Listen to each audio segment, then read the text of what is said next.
Welcome. You are at the CCC where there are no outside issues. My name is Anthony. I'm an addict and an alcoholic, another bozo on the bus, and I care about you. Our intention is to hold and inspire better spaces for more people. You know what? Actually, I'm 2 lines ahead. Lewis is not here today, so we're going to start that last bit over. Each week, we will provide and create better spaces for more people in recovery to engage in conversation. I just did what he did the last time. All right.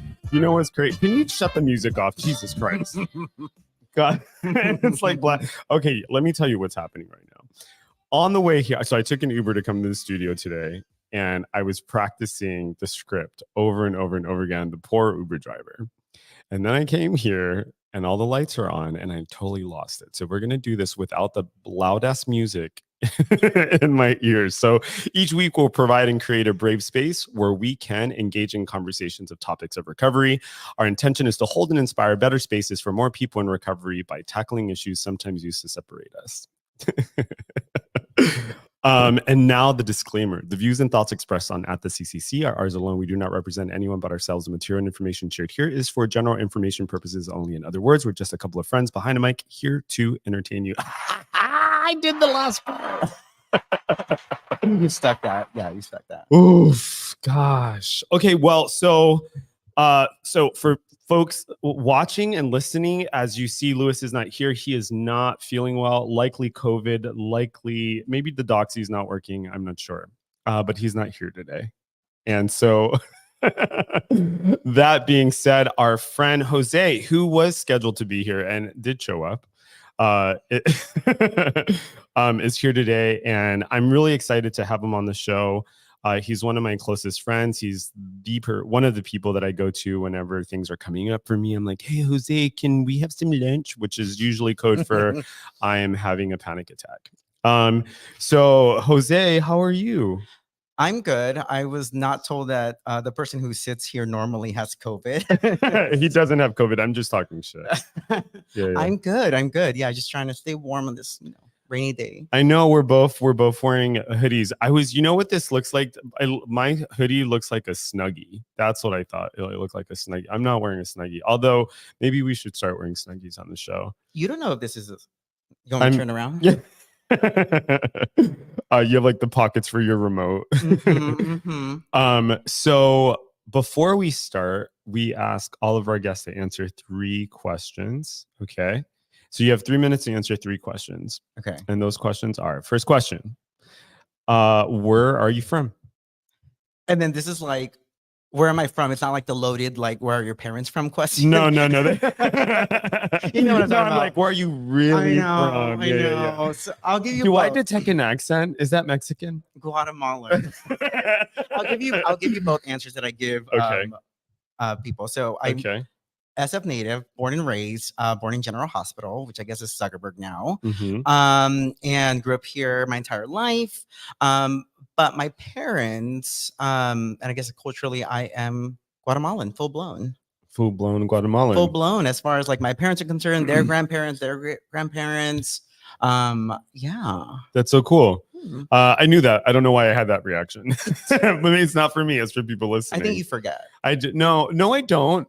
Oh, because of the Mexican thing? No, you knew. No, I did know. And that actually was delivered poorly because I was like trying to say, like, instead of saying, do you speak Spanish? I was going, do you speak Mexican? It was really bad. Let's move on. I know. We're gonna start. Yeah. Oh, that's how we're starting? That's how you start recording me? So wait, I get 3 minutes for that question? And no. That was just for your first question. Oh, shit. Okay. Yeah. So thank you for that one. It's okay. It's fine. We are rated E for explicit whenever you listen to podcasts. I don't think that's what E stands for. Yeah, isn't that what E stands for? Isn't E for everyone? No. No. Oh. E on Spotify and on most podcast platforms is for explicit. Yeah. That makes more sense. It better not be. E for everyone is gaming. Yeah. And you're a gamer. I am. Yeah. I think that rings a bell, yeah. Yeah. So second question is, why did you get sober? So I feel like that's always like a two-parter for me. The first part is like what brought me into the rooms of recovery. Yeah. And the short answer is I was just trying to show a lot of people in my life that like I was making an effort when the reality was that I really wasn't. It was more for them. Yeah. I just wanted some lifelines back. Yeah. I wanted people to answer my texts again. But so that's what brought me into the rooms. But I think what actually got me to listen was I hit this like emotional bottom a couple months in, where how specific am I allowed to get? I'm gonna cut you off when your minute's done. Oh, okay. No, go ahead. So I hit this emotional bottom where basically like suicidal ideation started to like percolate. When it starts to get really dark. Right. Because there's like fun dark, and then there's like of course sad dark. There's like sitting at home listening to Lana Del Rey dark, and then there's looking up the price of guns dark. Which I used to sell guns. No way. Yes, I worked at Big Five in Daly City, and we sold guns. Get the fuck out of here! I'm just learning, ladies and gentlemen.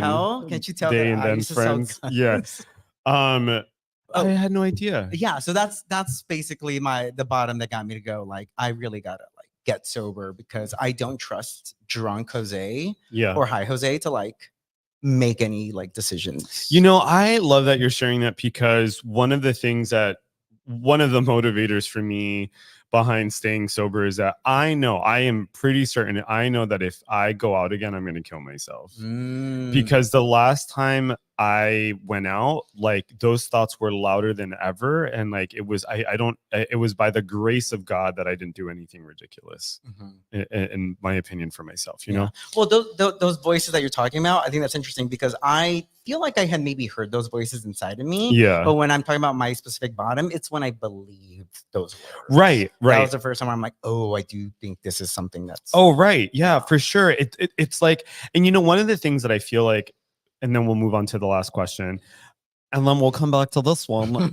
Is so one of the things is, you know, a lot of people will say like, I'll never do this, I'll never do that, and like I'll be able to control it. But we are like totally different people when we drink or use, right? So it's like, yeah, maybe sober you wouldn't like unalive yourself. Is that how we have to say it now? Oh, you know, if we want to continue getting monetized, or whatever. Well, we're not monetized. I know that. We don't. Listen. We don't do that. Yeah. So, but right. So the person who says I won't kill myself or I won't do anything ridiculous is sober, and then when you actually drink or use, you're not the same person. You know. So thank you for sharing that. Like that's certainly something that I relate to. Not me not turning my sound off. Did you hear that, Jose? I'm sorry. I did. Yeah, if you're in the studio, turn your phone on. So no, you're fine. You're fine. Okay, so let's go to the last question. And the last question is, what is your relationship to your higher power? You know what's funny is I feel like you asked me this like a couple weeks back, and then I completely forgot about it until I showed up here. That you had asked me that specific question. Yeah. And the reason I always have like such a weird like reaction when anyone asks me that is because you're dramatic. They don't know that. It feels so personal sometimes. It is, yeah. Like the whole spirituality, higher power stuff when it comes to the rooms. I feel like it's like if someone like were to ask me like, or you like, when do you brush your teeth? Because I'm like, I know when I brush. You're like, I don't brush my teeth. Well, but I'm saying like, I know when I do it. I know how I do it, but that's for me. Sure. So it's always weird to be like, well, this is how I. Yeah. So my relationship with my higher power specifically, I think it's less about conception anymore. I think I spent a lot of years in the beginning trying to figure out what it looked like. Yeah. Now it's really more about the feeling.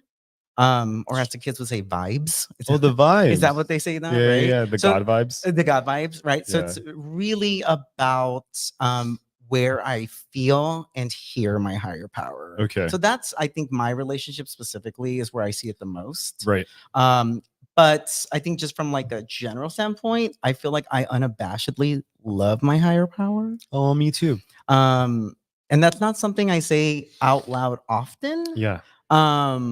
And I don't know if that's something we'll get into later. Yeah, I mean, that's a very nice segue to introducing today's topic. So today's topic is reclaiming your spirituality. And I thought to bring my friend Jose onto the show today because he has a very, I think in my opinion, a very inspired way and a very relatable way of looking at a conception of a power that's greater than himself. And so that's today's topic. So as usual, if anything resonates with you, if you have a thought you want to share, send us a comment and we'll read it and we'll respond. But until then, so yeah, let's just jump right in, Jose. Do it. Yeah, let's do it. Let's do it. Okay. So I don't know. I don't, just as an aside, I don't know when I started doing this, but a couple months ago. I'll tell you. Well, first off, Lewis, there's something about when I'm like with Lewis and maybe his spirit is here, but whenever I'm around him, I want to shimmy when I talk to him. I'm always like, yes, like I've never been that person to shimmy. And every time like I talk to Lewis, I feel like shimmy. I think it's probably like Minnie, his alter ego. Yeah, his alter ego. Do you think it's Minnie or do you think Lewis is the alter ego? You know, it's really hard to tell. I think it's really hard to tell. Maybe that should be a question for Lewis. Lewis, if you're listening, let us know. He's not listening. He's not listening. Yeah, he's like, okay. He's like, he's sick. Oh, he said hater. I love you. So let's talk about spirituality. So I love that you said you love your God. Because I was born and raised Catholic and I was very fearful of God. In fact, like one of the funny stories that I tell people is that like when I learned, I don't even know if I should share this, but when I was a kid and I learned how to masturbate, I was told, hold on, these are two parts. We're E, don't worry. We're we're E for explicit. Yeah, for everyone. so you can share. Okay, well, so there's two parts here. One of the things my mom said to me when I was a kid was whenever it rained, she said to me, yeah, did I ever tell you this? No. So my mom says whenever it rained, my mom would say to me, the reason why it's raining is because you lie and it makes the Virgin Mary cry. I think like I was like 5. I know. So every time it rained, I'm like, fuck, how does she know? You know? And then when I was a kid, I was born and raised Catholic. And so when I was a kid and I learned how to masturbate, and I was told that that was a sin, right? So every single time, my poor little me, every single time I so much as touched myself, I would cry and pray to God that I wouldn't get punished. And imagine being like a little kid thinking every time it fucking rains, you've upset the Virgin Mary, and every time you fucking touch your wiener, you're gonna go to hell. Can you imagine that? Like that's just so. That's like the kind of stress. It's terrifying. And for anyone not in the Bay Area, it is raining right now. It is raining right now. Just for some context. I don't think I knew you grew up Catholic. I was. Of Catholic. course, we're Catholic, right? Well, of course we were. So I guess okay. So yeah, I'll talk about that. So Yeah. I also was grew up Catholic. Okay. And when I say grew up Catholic, I mean like church every Sunday. Nuns from our local church would come and gather all the kids, right? So they would pick us up, and I would love getting picked up. They would bring us to church. I got to be altar boy one time in my life. Oh wow! It was probably they were like, you suck. No, more. I bet you it's probably in the top 10 of my parents' like most cherished mememories. Oh, I believe it. Because I got to wear the garb. And I did that little gay thing where you like twirl. Spin around. I twirled and when I had my little like costume. It's not a costume. It's not a costume. But you know what I mean? The little black and white thing. I wore that. I didn't get to do the bell. I was so jealous. But so yeah, grew up Catholic, first communion, and then what was I gonna say? Teenage years. Yeah. The disillusionment started. Oh yeah. You know when you start. Oh yeah. When you start. Did you do confession, confirmation, like communion, confirmation? I did communion. Got all my toys at my party. I stopped. Yeah. No, but it was because in middle school is when I started making friends who were not Latino, not Catholic, right. So like other cultures, and I was exposed to other things, and then obviously, like I just started asking questions because that's what children do. It's like, yeah. And my parents were like, "Oh yeah, no, we believe in this God and they believe in that God." And I was like, are they going to hell because they believe in that God? And they were like, yes. And I was like, "Ooh, that feels wrong to me." So I remember that being the conversation that kind of made me go, no. You know what mine was? What? There was a lot of things. So part of it was, you know what this sounds like is we were radicalized because I remember I remember thinking that, oh God, I haven't talked about this stuff in forever. But so I remember when I was in honors bio and I was learning about like turgor, so like plants and like what makes plants, do plant things. Much good that class did for me. But I remember learning about like the science of plants, right? And remember thinking to myself, wait a minute, why aren't they talking about God? Oh. And I was like, wait a minute, this is a lie. Why aren't they talking about God? God is the reason. Like, there's a spirit in the plant. Like, it was just, and I don't, gosh. Anyway, so I can just remember feeling naive on one end. So I was disillusioned, right? I had friends who were like atheists, whose parents were atheists, or I had friends whose parents were like Wiccan, or like anyway, so they're like tarot reading and all this other stuff. And then The Craft came out, which I was like, oh my God, what's The Craft? Do you remember The Craft? Where like literally every gay boy wanted to be Nancy. No. Can we call the Four Corners later? Yeah, we'll do it later. But no.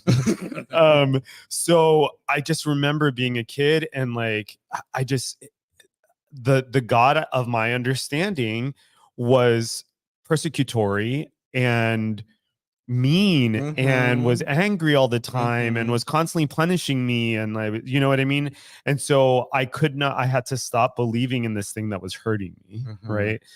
And I feel like a lot of people who were raised Catholic, like they everyone has a very similar story. Especially I feel like queer kids who grew up Catholic. Queer kids of color who grew up Catholic with our crazy ass moms. Yeah. And here's the thing though. Like, how old were you when you had that class about the spirits and the plants?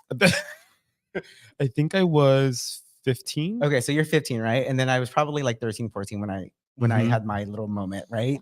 So what I've come to realize is like, oh, that's where like I became spiritually stunted, was that age. Right? So like when I finally came into the rooms, I was what, 30? Yeah. But spiritually, I was 13. Word. Right? Yeah. And that took me a while to realize, because like even like what you were saying, like the God of my understanding, I've come to realize like, oh, the stuff that I did know wasn't a lot. And what I did know wasn't even a God of like my own understanding. It was like someone else's understanding. That's right.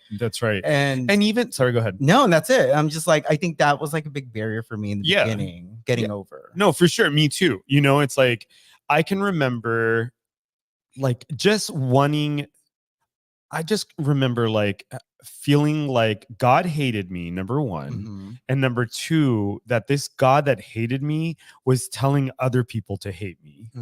Right. And like I couldn't stomach that. Like I think I had a moral compass when I was a kid that was telling me like, this is not okay. It is not okay to treat children this way. It's not okay to say these things to people. And so that was when I looked back and that's when I was like, there is no fucking God. A comment about nuns though. Please. So of course, like Catholic Church, and there was this nun who I absolutely love. Her name was excuse me, her name was Sister Arena. Aww. Yeah, Sister Arena. Isn't that sweet? And she was the sweetest woman ever. And that is like my one positive memory of the Catholic Church, was this nun who was just loving and supportive. And she was like introducing me to like a loving God, and so maybe she planted a seed early on or something like that. But yeah, so I loved the nuns. Yeah, I love it. They're sweet. Yeah. Right? Well, I didn't go to Catholic school, so I don't have like out. Oh, you went to Catholic school? No. Oh.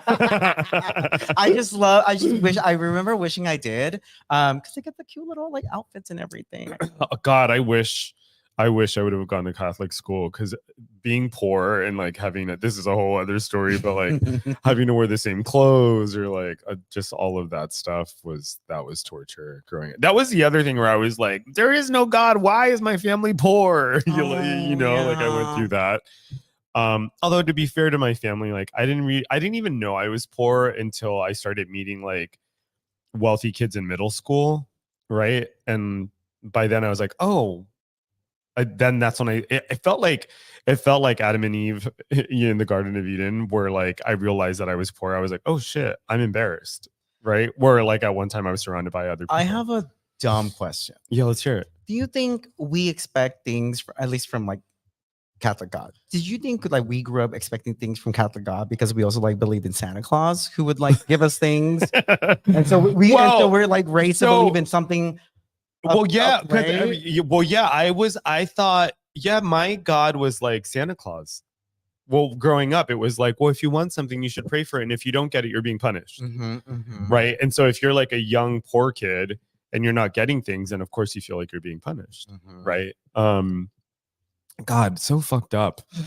God, it's just some. I think like a booger just came out of my. Wait, do I get to ask you what your relationship with your higher power is? You can. What? Okay, what is it?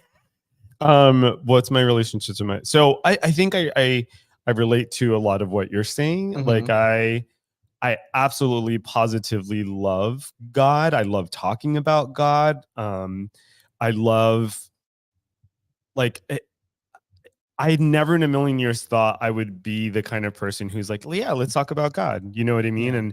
And I'm not opposed to like the different names that God's given. You know what I mean? Like, I think there are great teachings in the Bible when we look for them. And like, so I'm not afraid of like using the word Jesus, and I'm not afraid of like citing other spiritual beliefs. I think there's so many different ways up the same mountain. Right. And so that's my first thing. The first thing I want to say is like, I love God.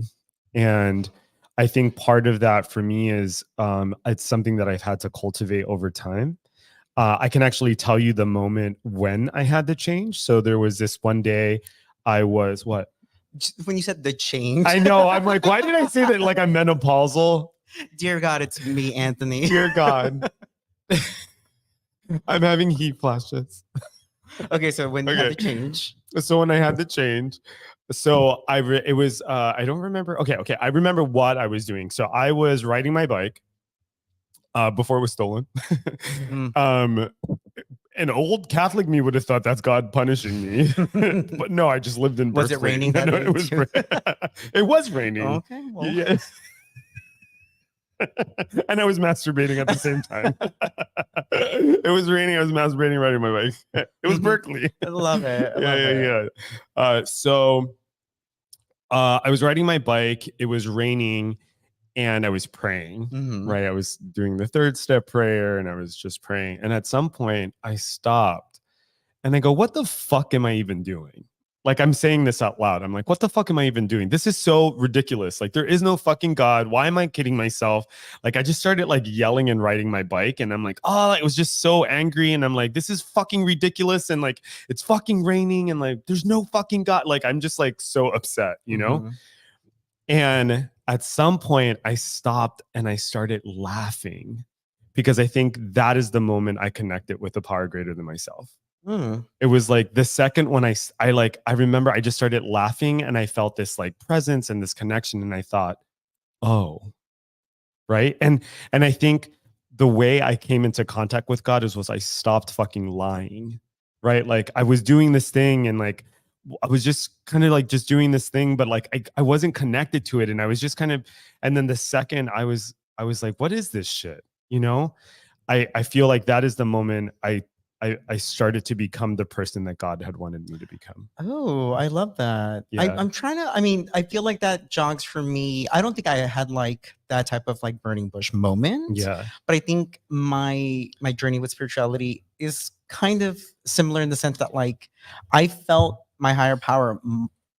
I started to feel my higher power when I started to let go of like the rules specifically, right? The rules of what I thought were there to help me find it, right? Yeah. And I think that's when I started to realize kind of the whole like religion versus spirituality thing.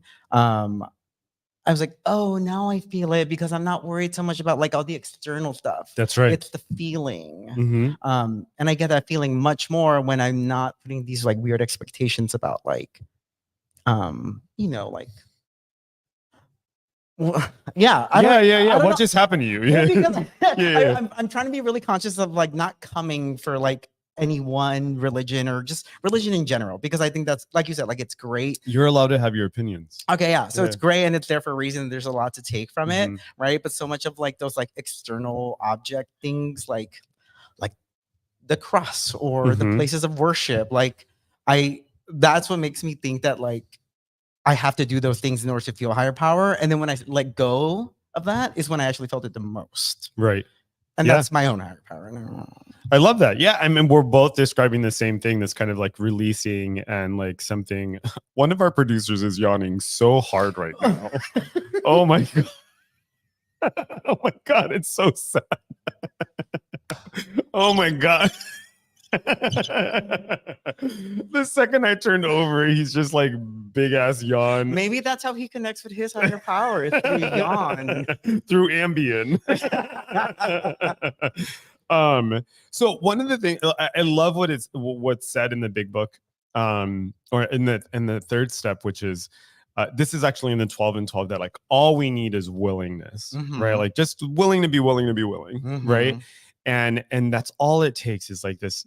All you need is like a hole in the armor, even if it's the size of an atom, you know, like just the smallest hole in the armor, and something happens. At least that's been my experience, right?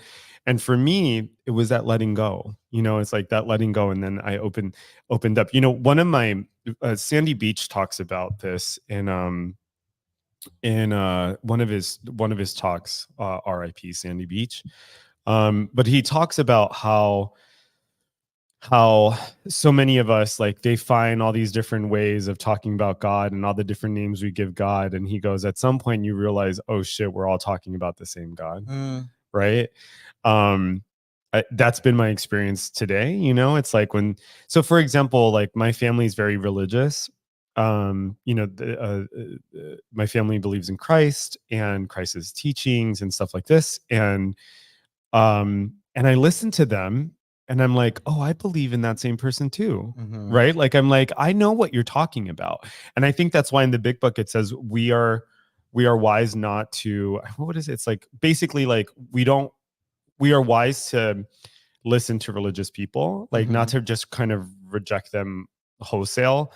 And it's true, you know, like I think when I let go of my hangups and stuff like that, and I listen to where religious people are right and where I can connect, I'm convinced we're all talking about the same God. Yeah. And Sandy Beach talks about that. Well, what hangups do you have? I mean, I could talk about some of mine. My hangups when it comes to, I don't know if it's a hang up so much as it is like a love for LGBT plus people, right? Not to be kind of to do a little political pivot. But I don't know that, like, for example, my partner's parents pretend like I don't exist. Yeah, you do hear that in the cafe. Yeah, it's really loud. Yeah, but so my partner's parents pretend like I don't exist. Like they know I exist, but whenever my name comes up or something like that, they kind of go past it, because they're very religious and like they can't acknowledge that like their son is gay, and you know what I mean, and he's in this relationship. So I can't, that's one of my hangups. One of my hangups is like I can't, like, that's hard to fuck with. You know what I mean? It's hard for me to get on board with someone who I think is loving the same God that I love, but is choosing this like perspective that is actually quite hurtful. What's really interesting is that this is kind of a longer story, but to keep it brief, for Christmas, she gave my partner this book. It's called Mere Christianity by C.S. Lewis. Do you know it? I do not, but go on. Yeah, it's called Mere Christianity. It's by C.S. Lewis. And she also sent it to family friends, right? No, she doesn't know that no one's reading it, but I went and I bought the book and I started reading it because I want to know more about her. I'm like, she recommended this book to people. Like, I want to learn more about her, and I'm going to do it through this book that she recommended people. Okay. Right. And I started reading it, and it's quite a beautiful book. I mean, some of it's kind of problematic, but it's a beautiful book. And then I was like, I'm going to look up C.S. Lewis and to see what his stance is on gay people. And like, I looked it up, and basically what he said is that Christians are hypocritical. And he's like a Christian author, and people love him. Like, people who are Christian love him. And he says that like Christians are hypocritical if they're going to persecute or like they're going to be prejudiced against or discriminate against gay people, because there are all of these different things that basically he says that people are cherry picking from the Bible. And I thought, oh, this is so interesting. I wonder if she knows that she loves this author who has this opinion. You know what I mean? I'm like, and did you make her aware of it? No. Oh, you're saving it for a rainy No, day. I mean, she may think I'm invisible, but I still respect her, you know, like his parents are quite wonderful, you know, just notwithstanding that they are wonderful. They're good people, you know, they just have this thing and it's hard for me to get behind that. How about you? What's your hang up? I think my hang up is actually not the most original, but like, I think one of my defaults is always like, believing in a higher power is uncool, right? Oh yeah. I think there's that one. And then this is a me thing, but it's definitely something, and maybe it's the meetings that I go to or the little bubble that I'm in, but I feel like sometimes like it's like we're too cool for school to talk about God, higher powers. I know exactly what you're talking about. Yep. And then when you do, then I feel like I immediately see like the lights go off. It's just like nobody wants to talk about it. And so I think like even this is probably the longest I've ever talked to any one given person about this type of thing. Because like in a room full of like, I'll say younger people, I hate bringing it up because can I tell you my opinion on this? I think this is why I think this happens, because it's especially true like in gay recovery circles. Like a lot of at least gay men that I know, like they don't really like talking about God, or it's like, and I think it's for the reasons that we were talking about earlier, which is like, who is going to voluntarily, oh, excuse me, did I just burp into the mic? I do this. I think I did this shit last week. But who is going to voluntarily love or look to or praise this thing that they've been told hates them all their life? Right? So it's like very dangerous territory, number one, I think, for a lot of people. And then number two, it is insanely personal. Right? It's like, and so that's what I think happens. You know what I mean? It becomes like uncool, or, you know, but if people are working the steps, like I have to believe they have some conception of a power that's greater than themselves. Yeah, no, I think for me, like I almost feel like it kind of, I think maybe you were saying it too, but like, I think maybe it triggers like, oh, this person believes in something that like is hateful. Therefore, like I can't be their friend. Like, have you ever been at a gay meeting where they do the Our Father? Yeah, no, I know. Like you can see everyone go, like everyone like they tense up. Everyone and, I mean, tenses I'll up, be honest, I tense up, but not because of that. I just don't know it in English. I know it in Spanish. Oh, because it was ingrained by my parents. I know the Hail Mary in Spanish.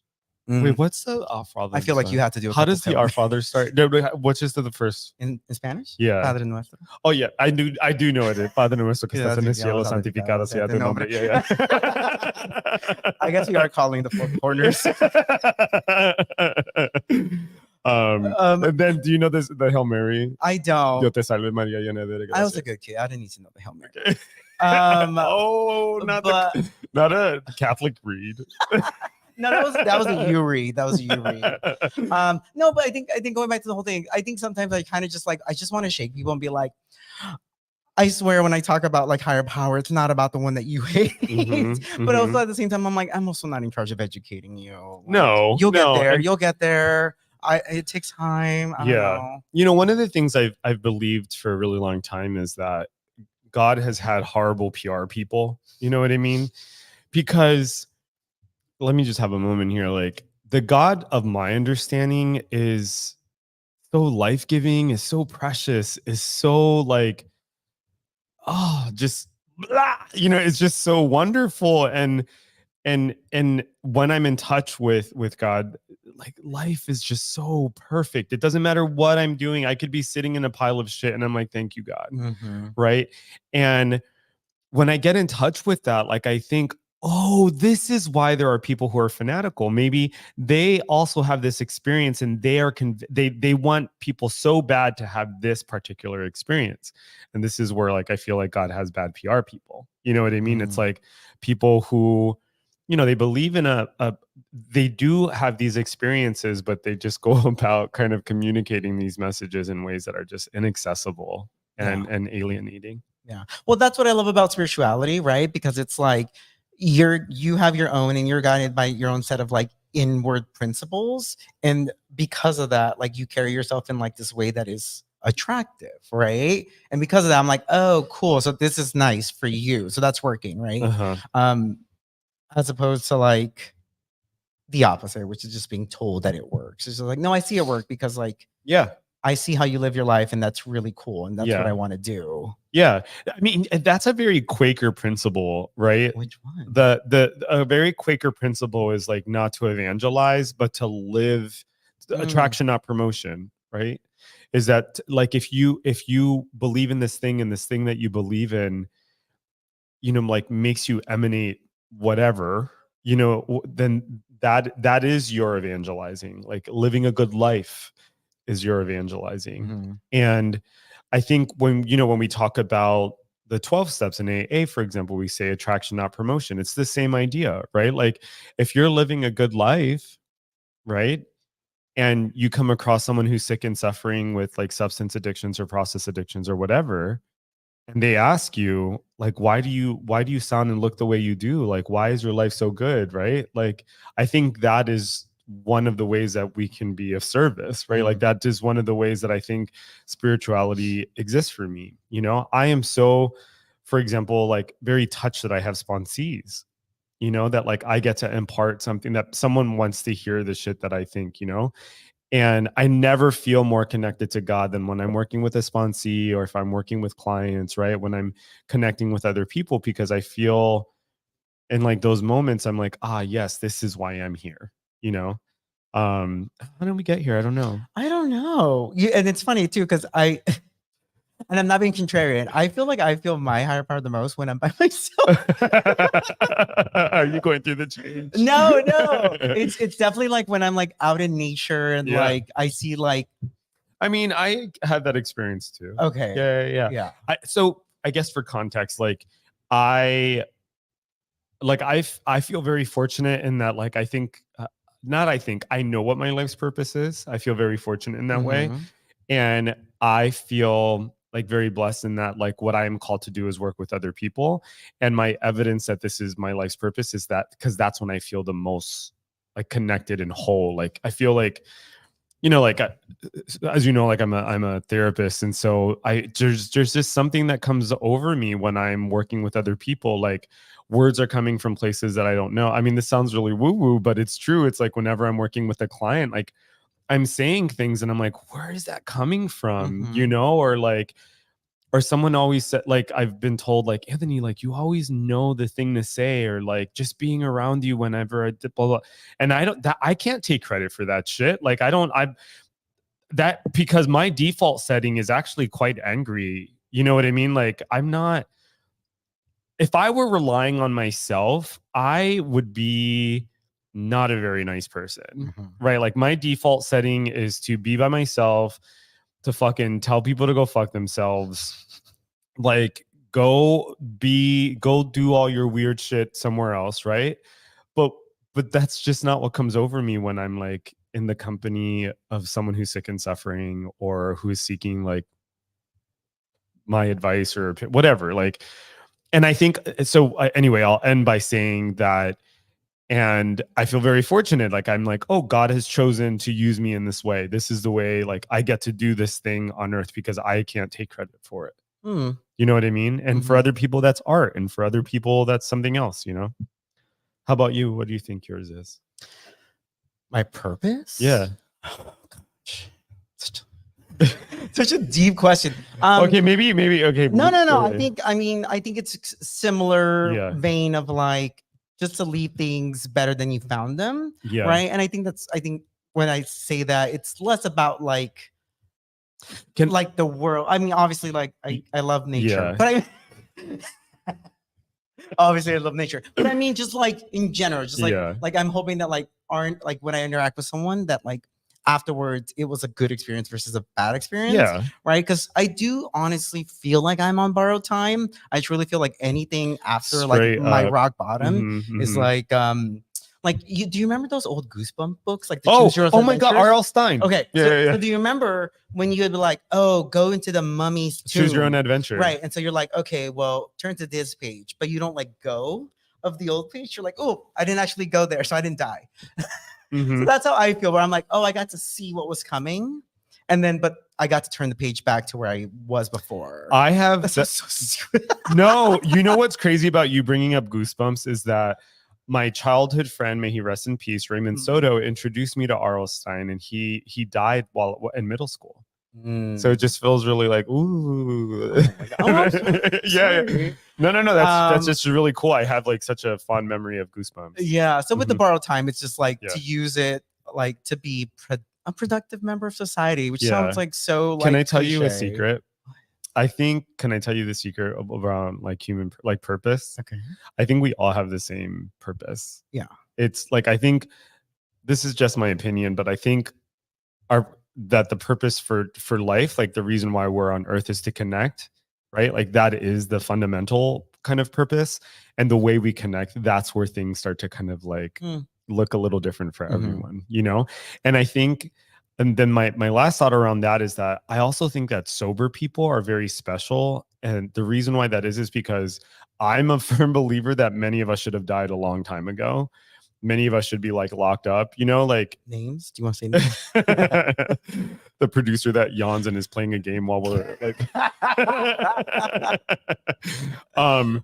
but you know, like so many of us, we're afforded a very special opportunity. Like actually, we really are. And but like actually, not only are we given just a second life, period, but I feel with that second life, we're actually given like the tools, and right? And like it's so weird that like step 11, I love step 11. Me too, yeah. And it comes so late. It's literally the penultimate step, right? Because it takes 10 fucking it takes 10 fucking steps for us to get out of our own way. Yeah. So like you said, like we're all here for the same purpose, and I kind of agree with you. Yeah. But it's not until we get to 11, after we've gone out of our own bullshit, that I can actually listen to how my higher power wants me to like execute. Of course, yeah. Right. And I think that's where the practicality very comes, nice. which is what I need. I'm like a human. I need to know what you need me to do. Yeah. And it's not until like I get through all my own fucking like all the garbage up here that I can actually listen. Absolutely. Yeah. There was one other thing that sober people, the that's very beautiful. Thank you. What I was also thinking of was like if you think about people in recovery, like in recovery spaces. And think about the people who like they do the work, you know, like they do the step work, and like every single last one of them has an extraordinary life. Everyone. You know what I mean? Like you have people who are discovering talents. You have people living out their talents. You have people who are like impacting their families in positive ways. You have people who like are inspiring people and they have no idea that they're inspiring people, right? Like there is just this very magical thing that happens when people get sober and they do the work. And I'm also like one of these people that believes like that the 12 steps are divinely inspired. Of course, we are not a 12-step podcast, although we talk about it a lot. But I do think that the 12 steps are divinely inspired. And one of the things that my sponsor said to me very early on was the steps are just there to clear the path between you and God, right? And what happens after that is amazing, right? But you have to clear that path, right? And yeah, so we have to start landing the plane.